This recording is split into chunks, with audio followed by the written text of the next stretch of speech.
Want to host a family function at Thanksgiving, but just don't have it in you for a big dinner? Why not a brunch? Join us as we visit Dragon Acres Farm in Brecon, Ontario, and we learn how to make a Swiss chard and delicata squash strata.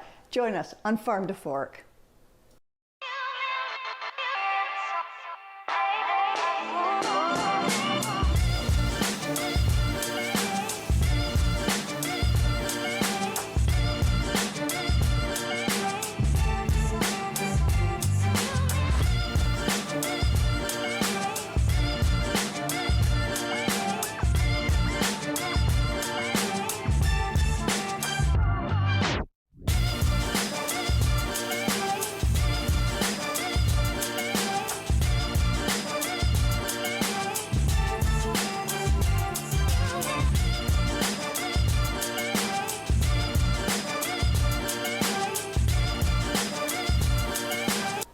Welcome to our series, Farm to Fork. I'm Chef Connie Powers, and you're watching Rogers TV. Today we're going to take you on a tour to a farm in Brecon, Ontario. There we're going to Dragon Acres Farm, and we're going to meet the owner and operator, Rebecca, her young son, and her hardworking employees. Now, the day we visited Dragon Acres Farm, it was hot. It was very hot in the fields, and everyone was working hard. Rebecca took us and she showed us all of the produce that's growing. This is a unique farm in that Rebecca grows catering to the needs of chefs around the region. So she will grow herbs, different squash, all kinds of produce that a chef can go, hand select, take back to their kitchen and create. Today we're going to be cooking with delicata squash from her farm, and something that she really took a lot of pride in, and it's this rainbow colorful Swiss chard. We're going to be making a Swiss chard and squash strata. Now, what is a strata? It's an egg casserole that you can make the day ahead. You can put into the oven in the morning and have a delicious breakfast that looks like you toiled for hours. So let's get started. The first thing we need to do is to roast the delicata squash. So I've sliced it and I have cleaned it for us beforehand. What you need to know is that the peeling on a delicata squash can be eaten, so you don't need to peel it. What we're going to do is slice it into thin slices. A delicata squash is very sweet, very tender, and not stringy like maybe you would see in an acorn squash. I didn't get all the seeds out of that one, so we'll put that aside.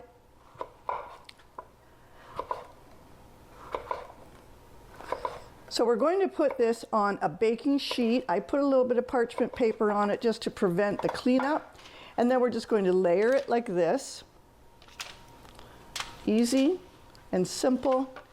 Now, if you have too much squash for this dish, you can always use this in a cold salad as a side dish. We're probably going to use this whole squash in the strata.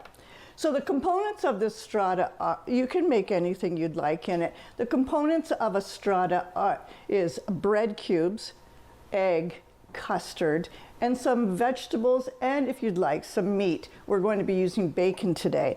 So we've got the squash cleaned, and we've got it on the baking sheet. We're going to drizzle it with some olive oil, put a little salt and pepper, just a little seasoning on it. Our oven is preheated to 425. And we're going to pop that in the oven. All right, the squash is in the oven. That's going to take, at about 425, it's going to take about 25 minutes. We're going to start on the next step. So we have a large skillet, and in that skillet, we're going to put in a little bit of bacon fat. It has already started to clarify, but we're going to put that in. Just coat the bottom of the skillet. Looks like about 2 tablespoons, 4 teaspoons. And then into that, we're going to put in 3/4 cup chopped onion. When you're cooking Swiss chard, the best thing is to separate the leaves from the stem, because the stems will take a little bit longer to cook. So as our onion is starting to sizzle up, we're going to dice this fine. You want it in bite-sized pieces. It's going to be in the strata. We're going to be cutting the strata as a casserole into squares, and you don't want a big piece sticking out. You're going to cook the stems for about 10 minutes along with the bacon fat and the 3/4 cups of onion. You see it starting to wilt. You can add the leaves. We're going to dice the leaves again in bite-sized pieces. It looks like a lot. It will cook down. Now you could also use spinach. I chose the Swiss chard because it's in season. It's colorful. This can be made the day before, put into the fridge overnight, up to 8 hours. In the morning, baked, and it will puff up. It will look beautiful. We're going to let that cook up, and we're going to watch our squash, start cutting our bacon. We're going to take a short break, and we'll be right back.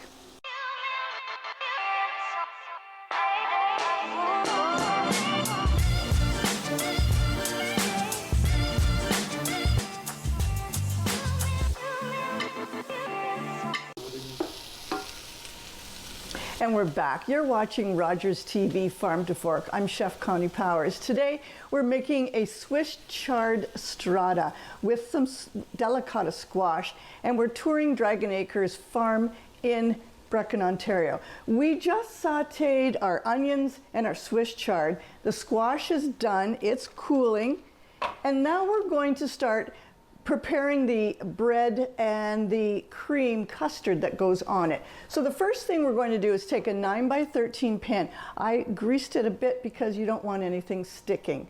And we're going to add 8 cups of egg bread.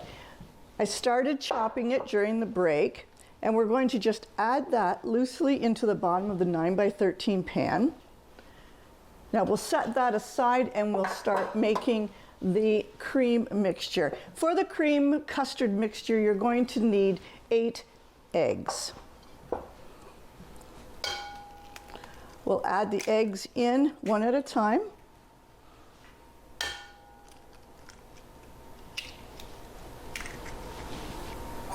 We'll whisk those. To that, we're going to add 2 cups of whole milk.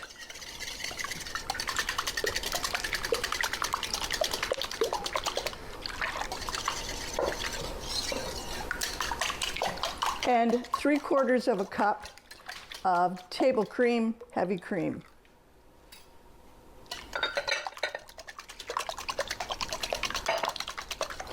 To that, we're going to add 2 teaspoons of Dijon mustard.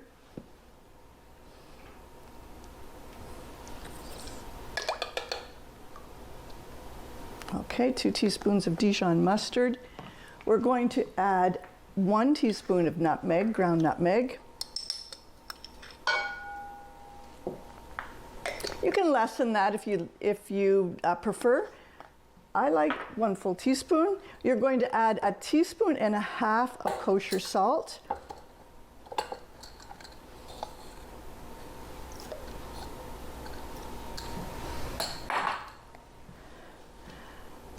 And about 1/2 teaspoon of black pepper.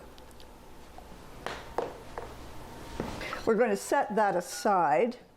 We're going to be adding in the delicious things in our casserole. Let me clean up the board.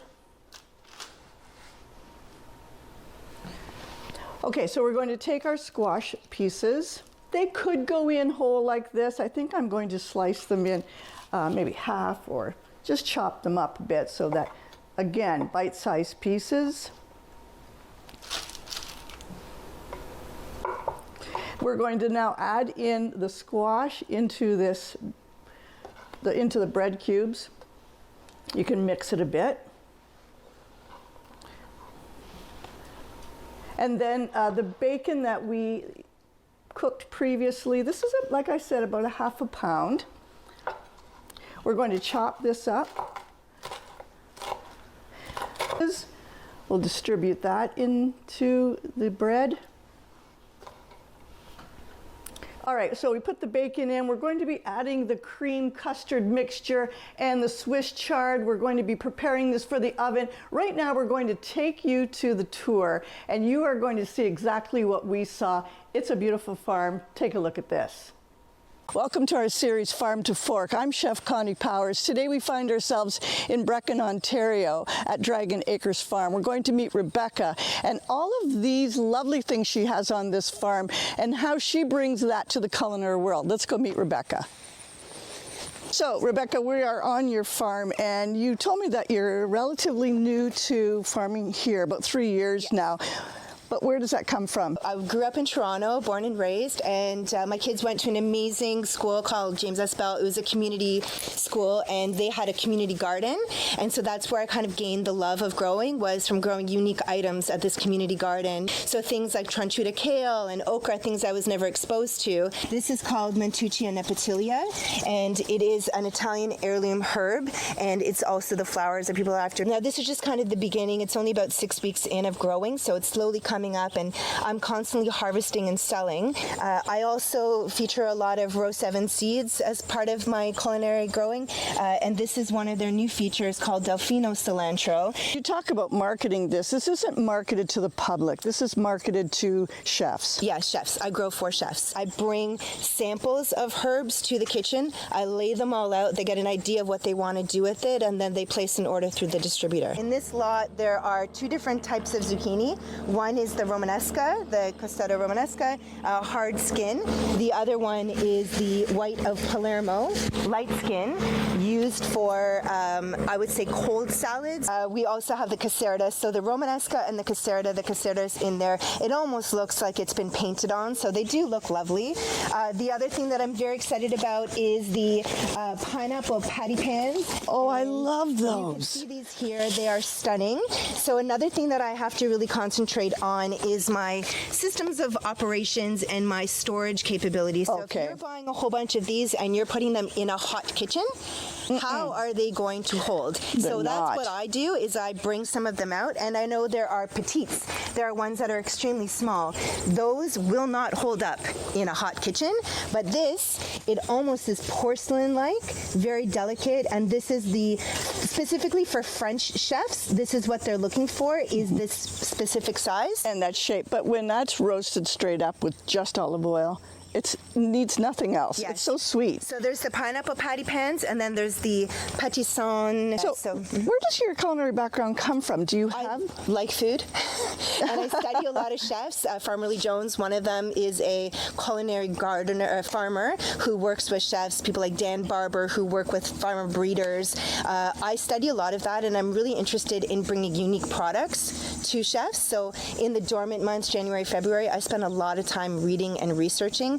I also do a lot of research in what's going on in Europe and in Asia, because they're always, and especially Australia, they're always 6 months in advance. Of the trends, so that's I right. kind of see what's trending, what's new, what's exciting, and that all, I'm very proud of this, all soil that I use is all mushroom compost. Oh, nice. And I actually feed with spent mushroom coir, so my soil is constantly live. So as you walk around, you might see little mushrooms that are growing. Live soil helps to keep the microbes alive in the soil line, but it also helps to keep the worms happy and keeps the bugs away. You give such emphasis on the organicness of all of it. So being a culinary grower and that extension to chefs, we have the opportunity to have different growth cycles that we can offer to chefs. So this is scarlet runner beans. It obviously produces a great green bean. It also produces a wonderful flower the whole flowers on the plate thing is kind of running its course. So what I'm offering now is the bean pod. It has that excellent flavor, but on a garnish also looks so unique. In the greenhouse, I have the same onsoro and Thai frog finger eggplants, but I have the same ones and they're for fermenting and pickling. So I have the same ones running here. I call the greenhouse the beginning and the end, and this is the middle. So I can get a head start in there. I can run this up until September, but then in the greenhouse, it can stay warm as long as it's 2 degrees and sunny outside. Close the doors. I can keep running that till maybe November. I do have a question though. Does the chef come to you ever? Do you do any like one-on-one with the chef here, or is it through your distributors? I do one-on-ones with the chefs here to basically do another explanation. So I do a lot. I have a lot of private chefs that I work with, so they're not actually in the back of the house in restaurants. So they'll come here, we'll do a little walk around, and I explain to them the same things that I would do BOH in restaurants, but they come here and do the whole spiel again, and then they go away with the produce and use it themselves. So the recipe development, that's where the collaboration comes, and that's what interests me. Yeah, so full collaboration. Okay, they're saying I would like to create this. You're saying I've got a product for that. Yes, and sometimes I like to say I have a product that you never knew existed, but now you want it. Yes, and you want it. Yes, and now you want it. All of it, yeah. That's great. So this is a lychee tomato. I've seen tomato. that. It's such a sweet cherry tomato that it actually is grown as a preserve for jams and preserves and stuff. And it is so sweet that it has a natural defense system to keep the birds and predators off. And we have to try to figure out how to properly pick it, but just try it. It's oh, so it's edible right from the... Yes. It's even sticky to touch, so it's not like a lychee where you skin it. Yeah. That was delicious. That's like eating a fruit. Yes. So it's almost more like a cherry.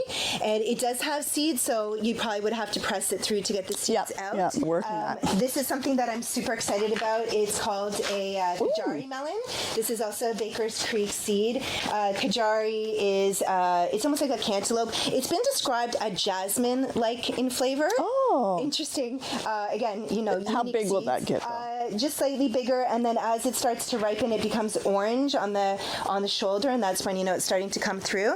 Okay. The other one is the Jenny Lynn melon that's close to the lychee, and these almost look like porcelain when they're ripe.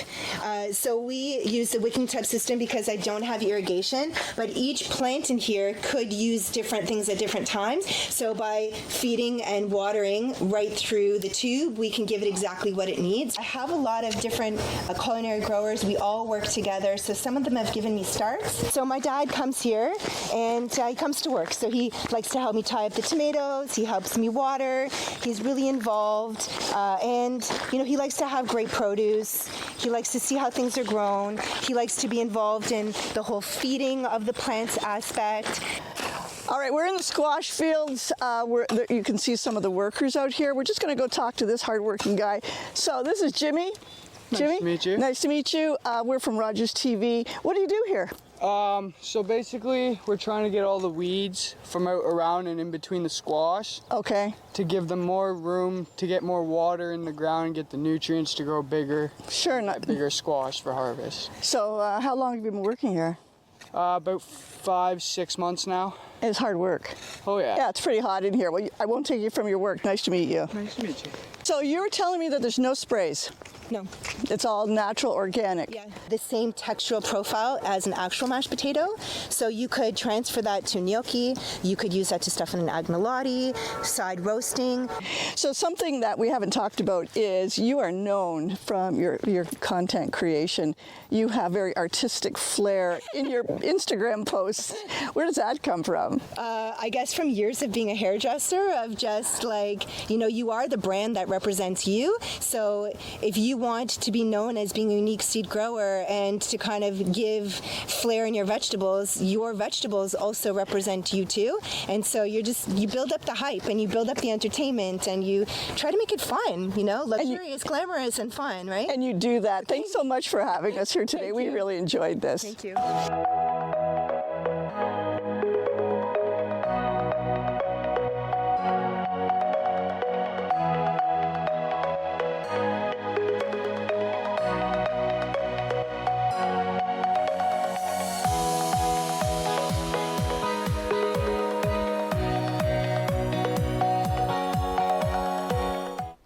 back. That was a great tour. As you can see, she has acres and acres of squash. That's her forte.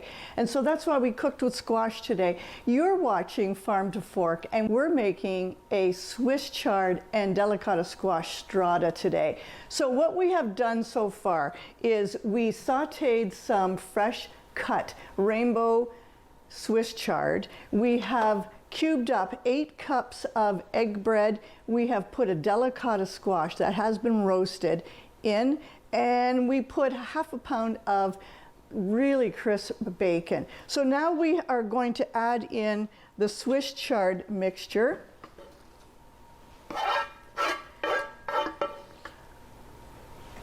You can smell a little bit of the bacon inside the Swiss chard mixture. We'll evenly distribute this. So we'll put that in the bread. Now the custard, when we add it, it's going to make everything just mix well inside with the bread. But it's nice on top like that. When this is done baking, it's going to be puffed. You're going to take it out of the oven, and you're going to give it about 10 minutes before you serve it. And it should remain a nice texture. So also what we want to add now is about 4 ounces of freshly grated Gouda cheese. So we're just going to grate that up. You know, I never buy the pre-shredded cheese. It is coated with, it could be a cornstarch. It's a powder that prevents it from sticking. Like we all know, when we have fresh grated cheese, it's going to stick. So I prefer to buy fresh cheese and to grate it when I want to use it.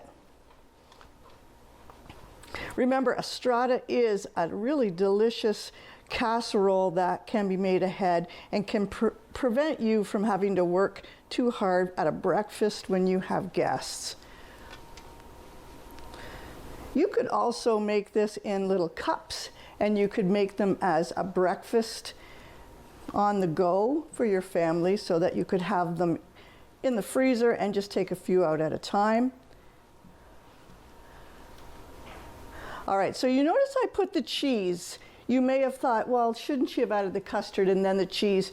But we want the custard to coat the cheese so it doesn't brown, so that it bakes into the bread. All right, so previous to the tour, we mixed 9 eggs, 2 cups of milk, a little bit of heavy cream, some mustard, salt and pepper, nutmeg, and that's what this custard is. So we're going to just mix it a little bit. I see a chunk of nutmeg in there. We're just going to whisk it so that it's all freshly done, and that will go on top of this bed of breadcrumbs.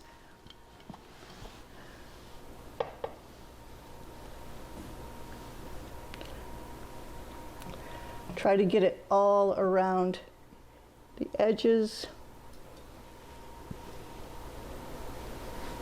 And it looks like it's gone, but it's still there. So I am going to just press down a bit so that all the bread absorbs that custard.